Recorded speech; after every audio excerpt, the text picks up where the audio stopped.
C'est au son de la fanfare que 140 associations venues de toute l'Occitanie se sont retrouvées dans les rues de Rodez. Un but commun, dénoncer le trop-plein d'éoliennes sur nos départements. C'est un collectif, c'est-à-dire qu'on ne va pas faire partie d'une association tous ensemble, mais on se rassemble pour être plus fort, pour porter un poids et pouvoir aller interpeller les pouvoirs publics. Une manifestation menée par des habitants de Saint-Victor et Melvieux.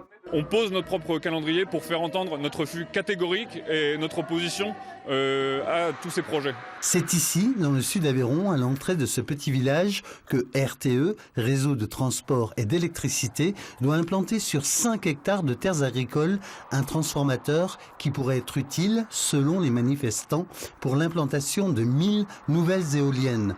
Les opposants au projet se sont installés sur le site et comptent bien y rester. D'après les élus du territoire, le schéma de cohérence territoriale, le SCOT, prévoit tout autre chose. On a fait un SCOT. Le SCOT a défini combien il y aurait de mâts à l'échéance des 2020-2030. C'est-à-dire, je crois, 171 autorisés, c'est dans cet ordre-là. 171 mâts ou 1000, une incompréhension, un malentendu, souvent un manque de concertation pour les opposants au projet. C'est dénaturer notre pays et c'est aussi ne pas tenir compte des habitants, des riverains qui ne sont pas des bêtes, enfin quoi. Ils méritent qu'on fasse un peu de concertation avec eux. La manifestation s'est poursuivie jusqu'à la préfecture à Saint-Victor. Les travaux du nouveau transformateur sont prévus mi-2018.